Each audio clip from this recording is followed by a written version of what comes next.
From Kansas State University, this is Agriculture Today. Eric Atkinson with you. Here's today's lineup. K-State's Dorivar Ruiz-Diaz will talk about the circumstances where a supplemental nitrogen application might benefit soybeans at this stage of the growing season. He's receiving questions from producers about the practicality of that approach. Then, on the latest edition of FSA Coffee Talk, Nicole Welborn of the Farm Service Agency will go over the options for emergency haying and grazing of Conservation Reserve Program acreage this year. There have been changes to those provisions that you producers should know about.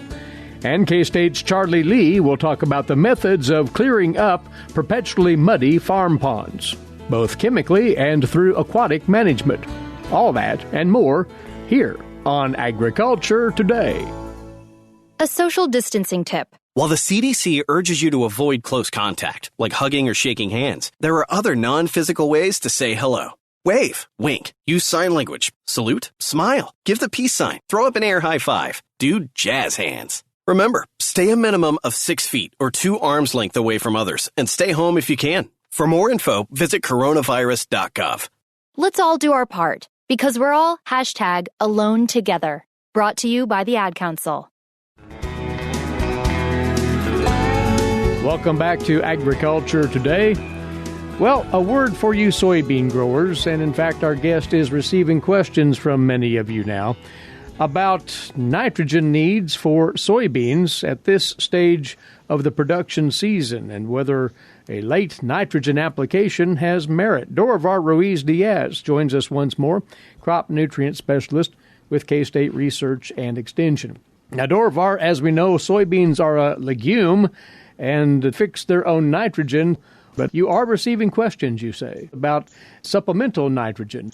That's correct, Eric. And in the case, as you mentioned, of course, soybean should be fixing a good part of the nitrogen needs. But we also have to keep in mind that soybean is using a lot of nitrogen, and typically will be a combination of nitrogen that is fixed by the rhizobia, but also nitrogen that is coming from the soil. So that's typically provide all the nitrogen needs for that soybean crop. So it's really two main sources there. So we do have this question typically, what happens in situations where we have high yielding soybeans and perhaps the nitrogen fixation is not providing enough nitrogen. And so that's a valid question. And there have been a lot of studies looking at potential to actually see some yield benefits from late application. And we're talking about getting into the reproductive stage, which a lot of the soybean is getting in that stage now.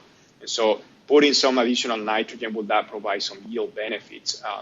We have done a lot of work also here in Kansas, and in that kind of scenario where we are talking about supplementing nitrogen for high-yielding soybeans, the results typically inconsistent. In some cases, we'll tend to see some small yield responses, and those will tend to be, Eric, in those soils that will tend to be low in organic matter, more sandy soils, which again, it will make sense because if the soybean is not getting much nitrogen from the soil to complement that nitrogen that is fixed, then of course maybe it's a little bit short of nitrogen. And again, especially those high-yielding situations. I'm talking high-yielding soybeans. So in some soils, we've seen some small responses, but overall, in most of situations, we'll not tend to see any yield benefit from good managed soybean with good nodulation, productive soybeans. And so in general, my suggestion is typically not to do it because the chances of seeing that yield response in that situation is low. And always the question is, if we are not providing nitrogen via irrigation system, for example, then we're talking about getting into the field and potentially causing some damage. And so then the question is, are we really getting benefit or maybe making more, basically more damage to that crop by getting in the field and providing some small amount of nitrogen? So that's one situation, which again, we're talking about just supplemental nitrogen application. But there's a second case, Eric, and this is the situation where we're getting some questions, is what happened in those soybean fields where nodulations is very poor, or in some cases really completely not nodules that we can find in those fields, and potentially some nitrogen deficiency symptoms actually showing up there. And again, as you mentioned, of course, soybeans are going to be fixing most of their nitrogen, but when we're talking about fields maybe that has no history of soybean planted in the past, then it's a little bit risky. Sometimes we'll have situations where there's basically very poor nodulation and nitrogen fixation activity is very low. These tend to be more in the central and western part of the state, where we tend to see more of the new fields, maybe again with not much history of recent soybean planted in those fields. And so that's a little bit of a different situation. And in that case, of course, going back to the discussion we just had, soybeans is going to use a lot of nitrogen. And if it's not going to be able to fix that nitrogen, then obviously fertilizer will provide that nitrogen, and we will see a nitrogen response, significant nitrogen response in that scenario. In that case, we're talking, like I said, we're talking really more of a rescue type application to provide that nitrogen and get some yield benefit from it. In most cases, we're getting some regular rains. One of the main challenges, of course, in this situation is, let's say we do some type of nitrogen application, we will need some rainfall to move that nitrogen in the root zone and benefit that crop. I think in recent weeks, we're getting good rains, good moisture, and there's potential to take advantage of any nitrogen application. So that's really one of the situations that we need to be paying attention to as we are getting more into this reproductive stage, checking nodule activity, making sure, especially those producers that maybe have some new fields, maybe they don't have a history of soybean planted in those fields. I think they definitely need to be checking on that and consider options in case of poor nodulation or even nitrogen deficiency. Some of what we are doing is looking at tissue tests as well. That's one good option at this point, just to monitor.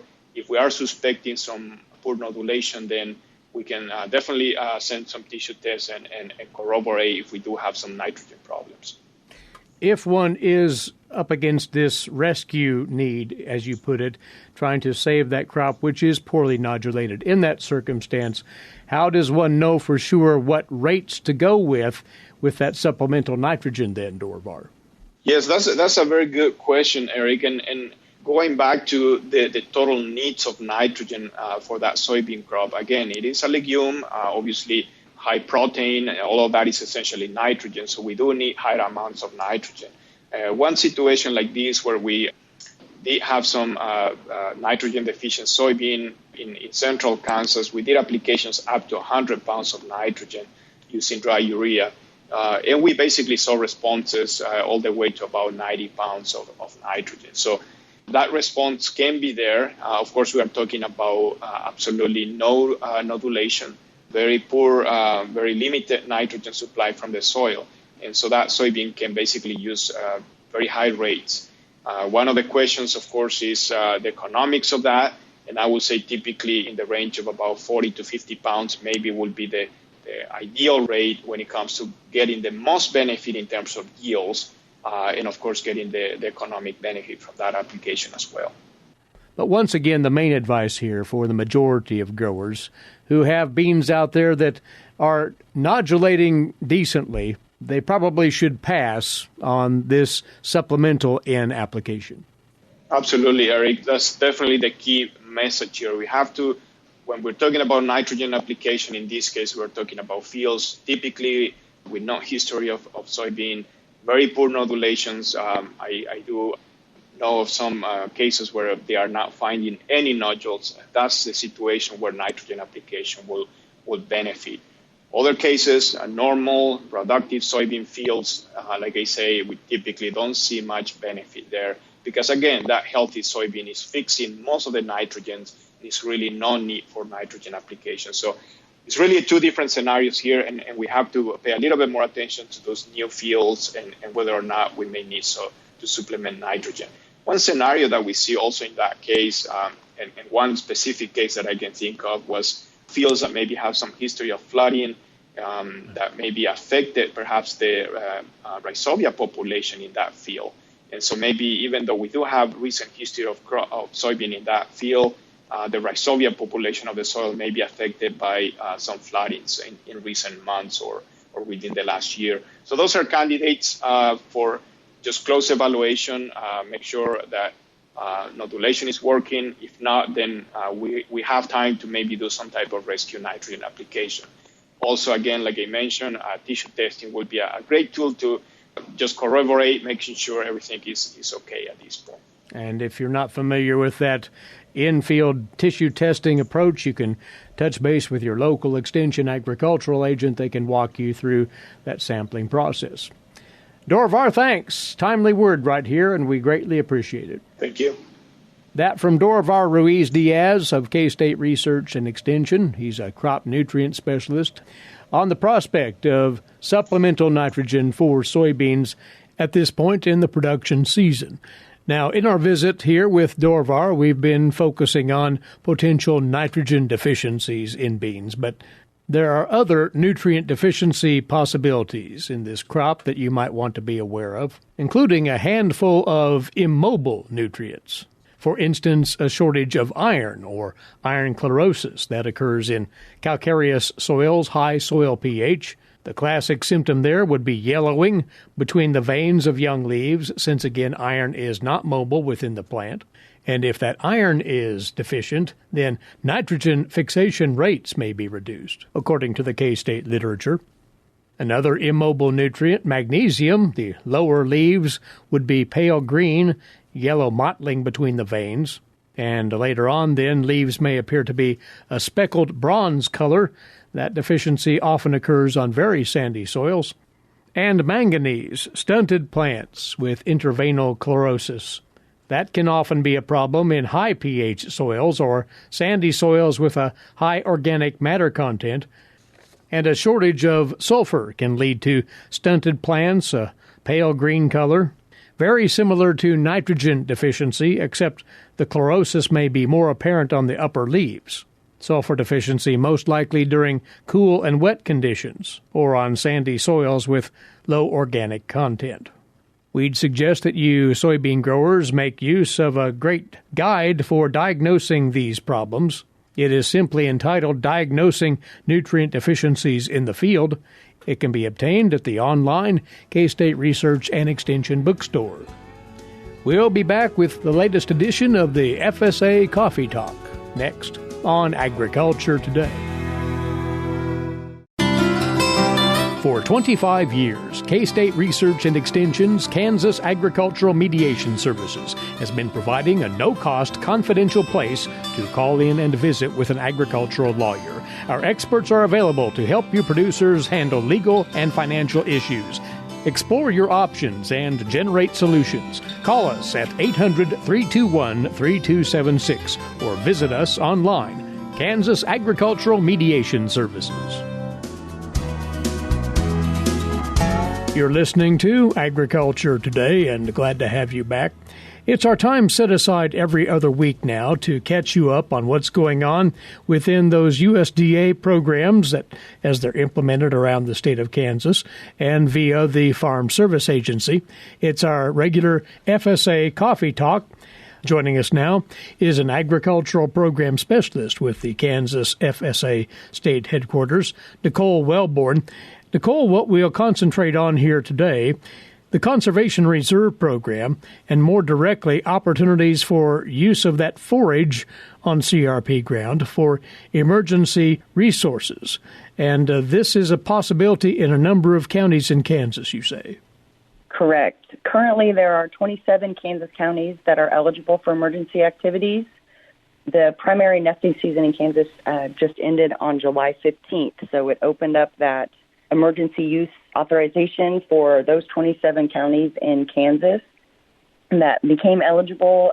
Emergency activities on CRP acreage automatically kick in when any portion of a county reaches at least a D2 status on the U.S. Drought Monitor. So those 27 counties would be at least a D2 drought status county.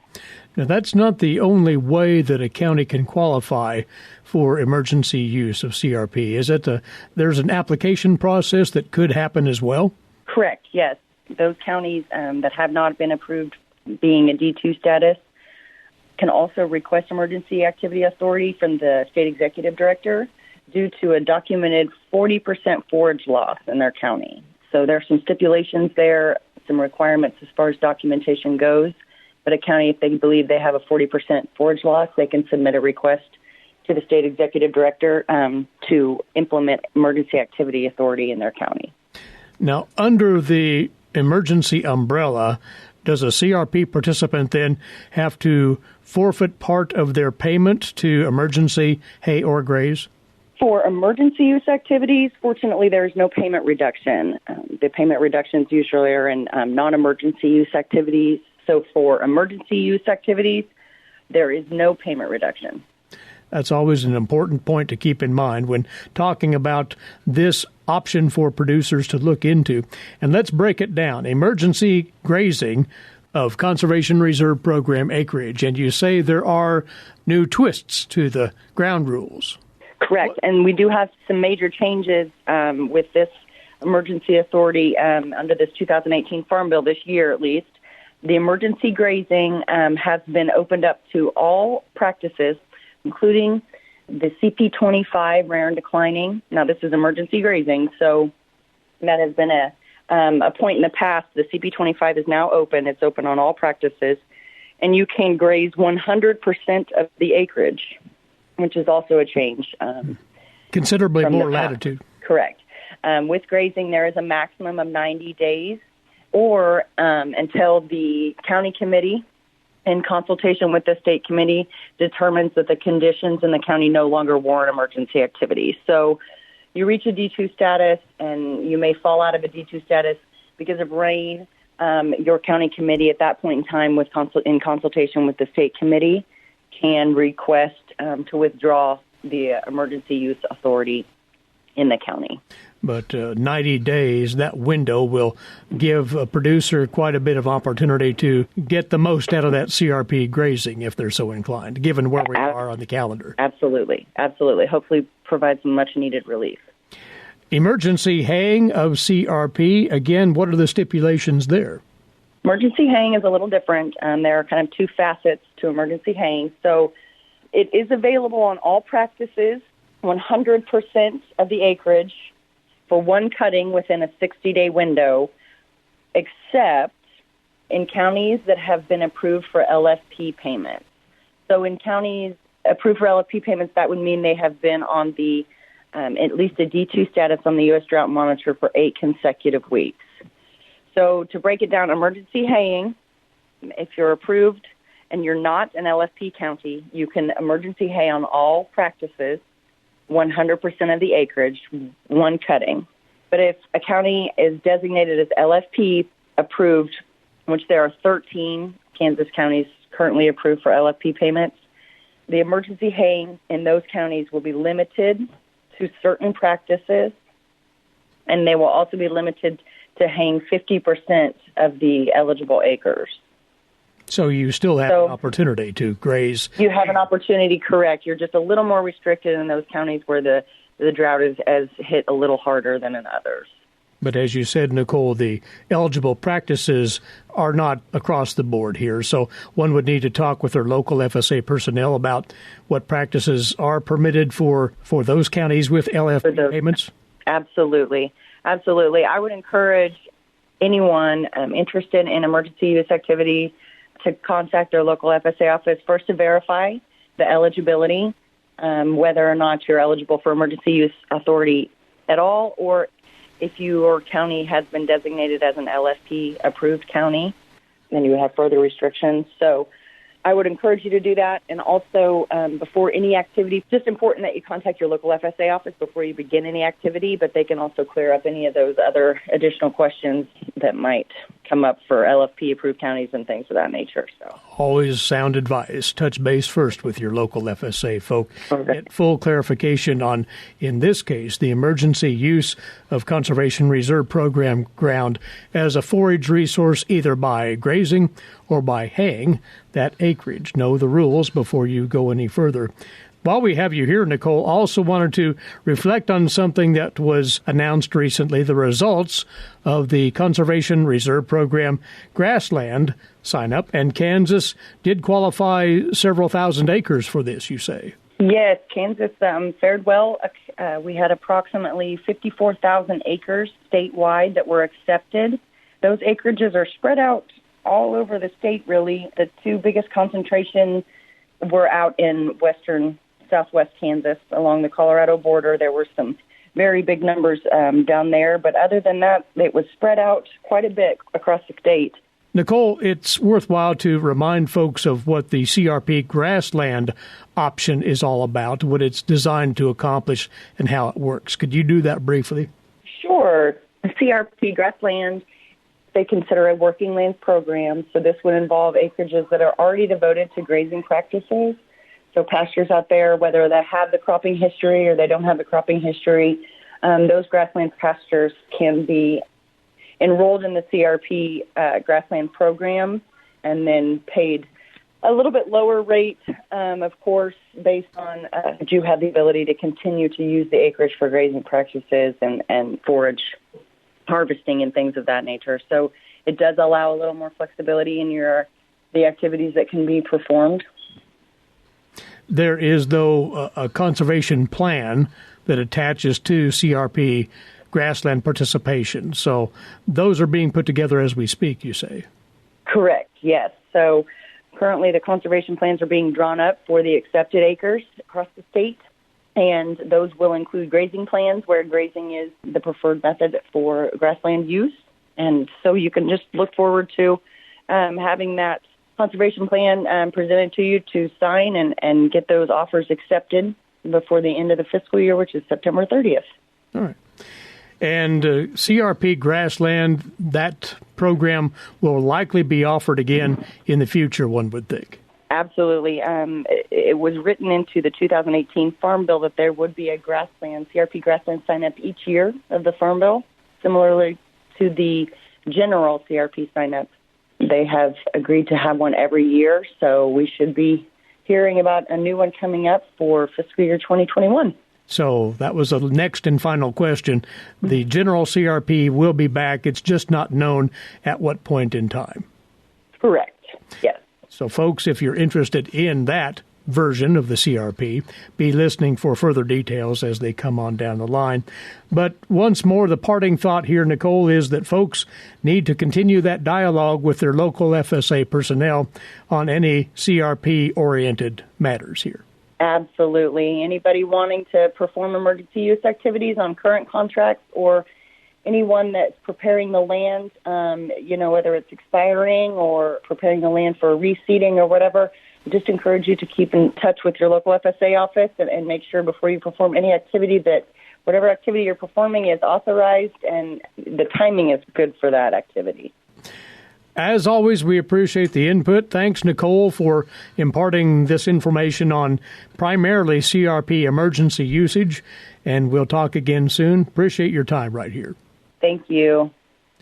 That's Nicole Welborn, Agricultural Program Specialist with the State Office of the Farm Service Agency for Kansas. And again, the emergency haying and grazing of CRP now allowed in eligible counties. Find out more at your local FSA counter. And that is the latest edition of FSA Coffee Talk, presented every other Tuesday here on Agriculture Today.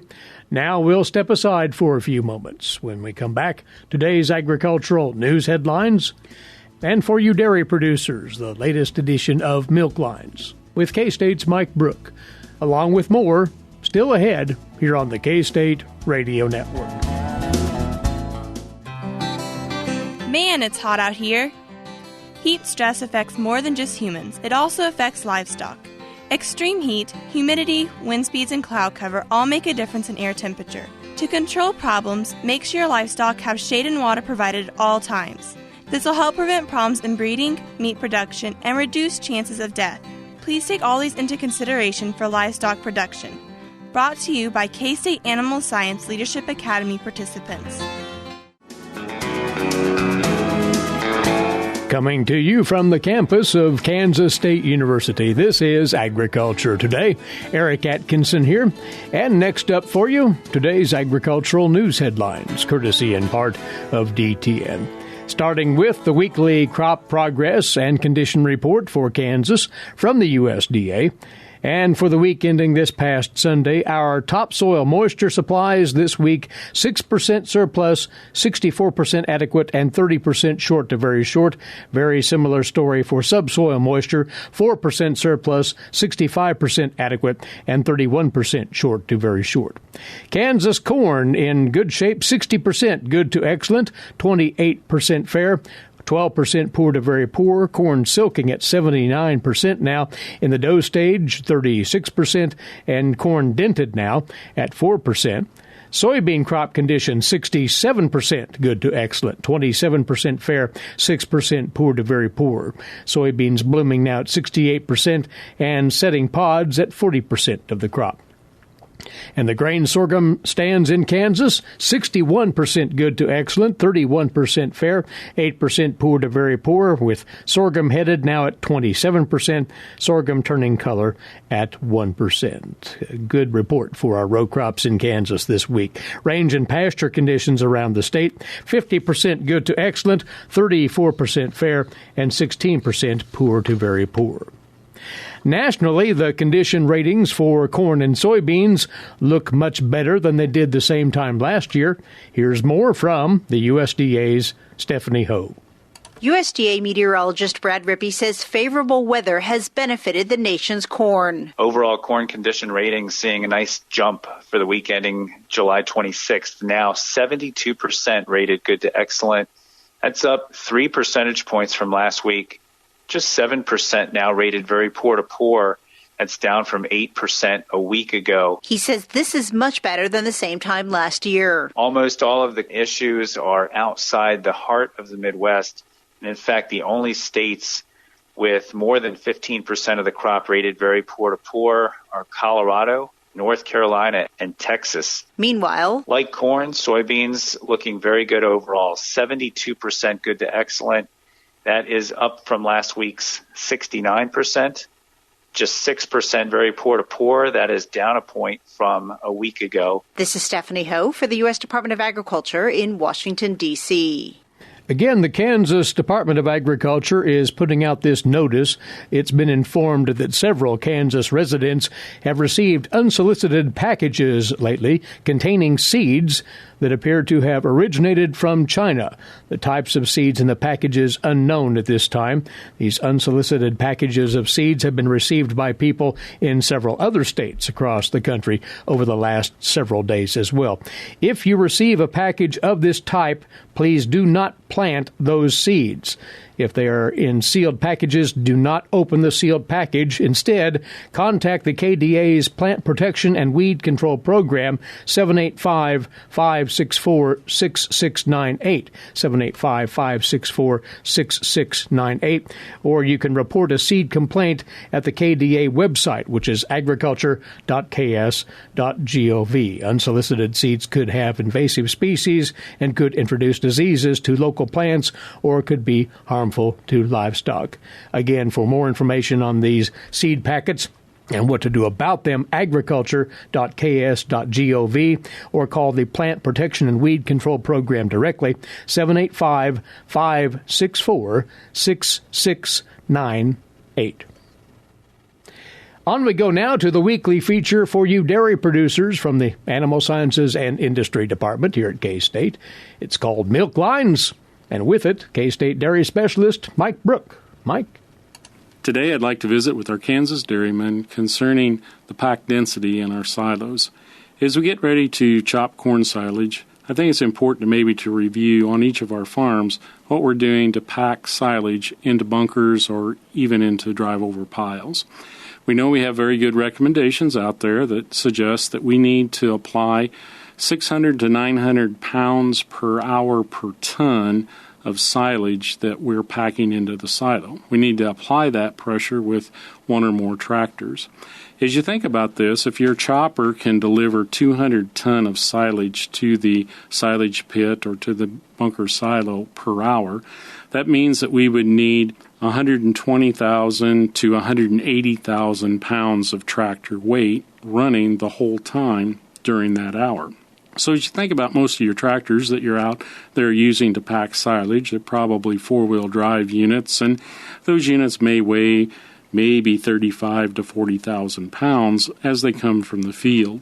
So what are you going to do to increase that weight so you can get to a weight that we really need in order to pack silage? Well, you can increase the number of tractors per silo, and a lot of times we do that, but we still have a hard time achieving the weight that we really need to do an effective job of packing. We put large blades on the front, and that adds several thousand pounds to the unit, and it's helpful to move the silage around. And we can put 2 or 3 of those tractors on each of the piles that we're trying to construct. So some other things to consider: you can go to the salvage yard, and wheel weights are generally available in abundance, as well as basket weights, and those can be hung on the rear of your four-wheel drive tractor. Some other things that people have done is they've actually taken metal and built some frames so that they can actually set an ecology block or 2 on the back of their four-wheel drive tractor. This can be removed then when we go out and use that same tractor in the field.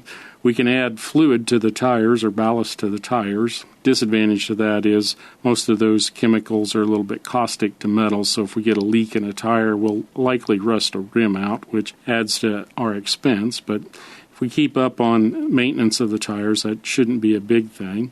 So we can add probably 10 to maybe 15,000 pounds to a tractor fairly easily. This is a significant amount of weight that will increase our pack density as we pack the silage. It'll also mean fewer trips over the silage as we're packing. The other thing this added weight on the rear of a four-wheel drive tractor does is it actually makes the unit more stable. A lot of times the rear end of these four-wheel drive tractors, particularly when we have a large blade on the front, is a little bit unstable compared to the front. So adding some weight to the back actually makes the tractor that's more stable, and you will do a better job of packing just because you have a machine that is now more stable on that silage pile. This is Mike Brook with K-State Research and Extension, encouraging our dairy farmers to consider the packing weight that they're using to pack silage and make changes before we start chopping corn silage. Many thanks, Mike. Standing by to talk wildlife management once again, K-State's Charlie Lee.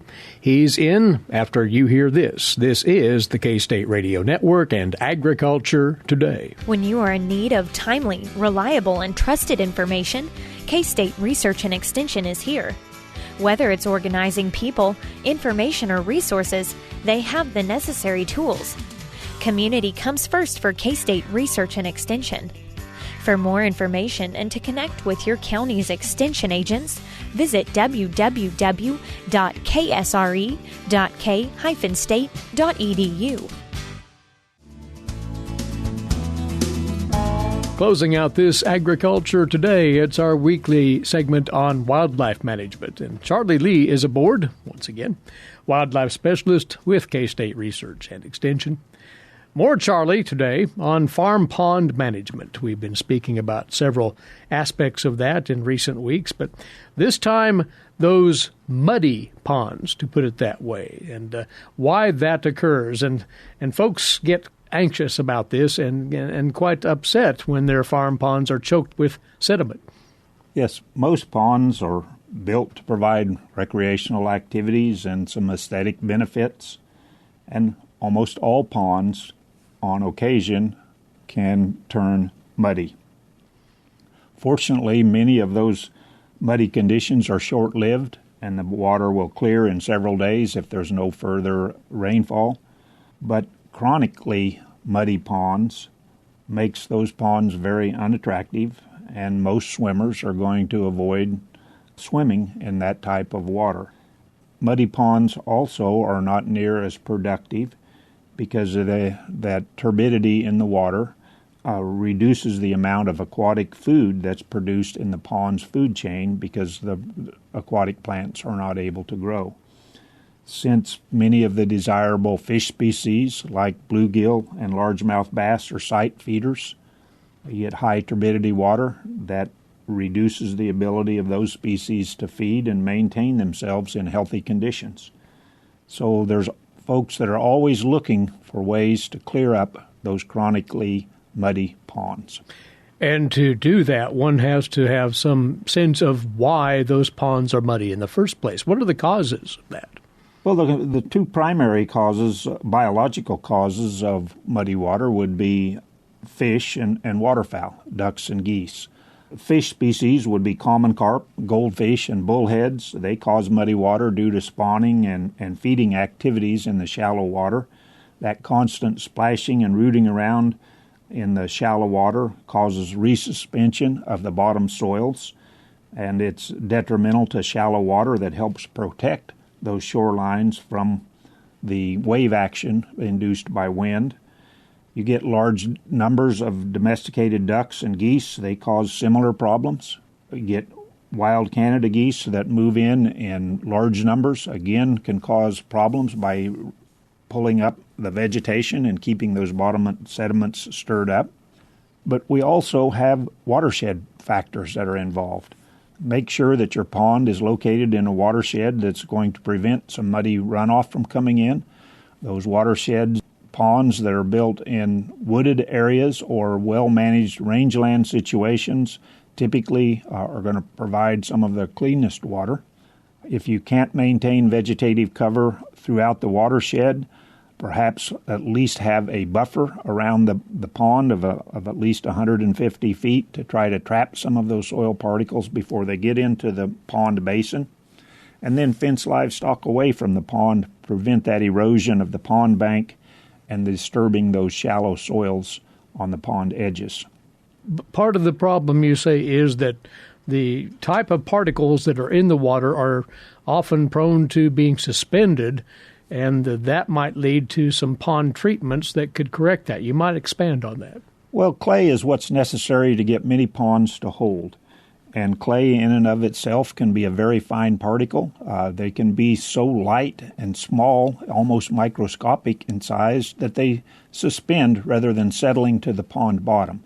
So if your pond has a chronically turbid condition and you do not have excess numbers of fish like carp or bullheads that are keeping it stirred up, not too many ducks, the easiest way to tell that is to just get a sample of pond water in a clear jar, set it on a counter away from wind, leave it set for a week. If the water sample does not clear up, you probably have a chemical problem with the clay particles. And that's what I typically see here in Kansas is causing the most turbid water, is a chemical issue with those very tiny clay particles. And you need to change that chemistry between those clay particles so that they clump together or flocculate and sink to the pond bottom. And there are several ways to try to do that. An old-time method has been to use dry hay. Usually it would be a legume-type hay. It's loosely distributed through the shallow waters of the pond. Sometimes it's recommended of at least 500 pounds per acre-foot of water. Sometimes you just end up with a soggy mess of hay and have to add it again. If you add too much organic matter, you can lead to an oxygen depletion, particularly in this hot times such as July and August. So that's not always a good solution, but it's one that's probably the least expensive and perhaps most frequently the technique that's tried most often.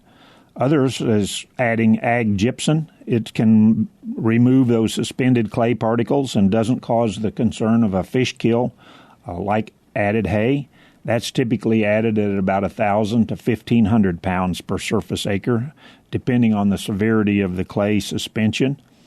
It's best to start small, perhaps add at a conservative rate of 250 pounds of gypsum per surface acre, and then work your way on up until you get some clearing. Alum, it's the most effective product. It's an aluminum sulfate. It's most effective for clearing clay turbidity. Often will clear a pond within a few hours. It can be applied at rates from 100 to 450 pounds per surface acre. But again, you want to start with about a third of that maximum rate. Get the products in suspension, then spray them across the surface of the water to determine if you've got the right concentration.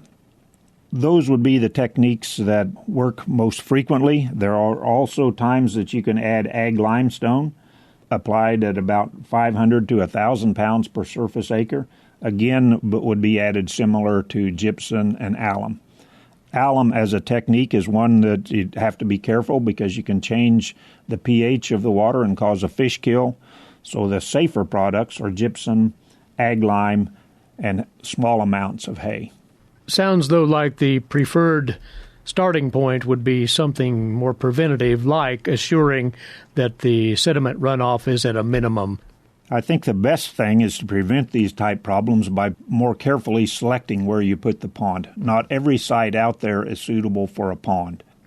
Well, there is input on contending with overly muddy ponds, perpetually so, through farm pond management. Several steps to consider there.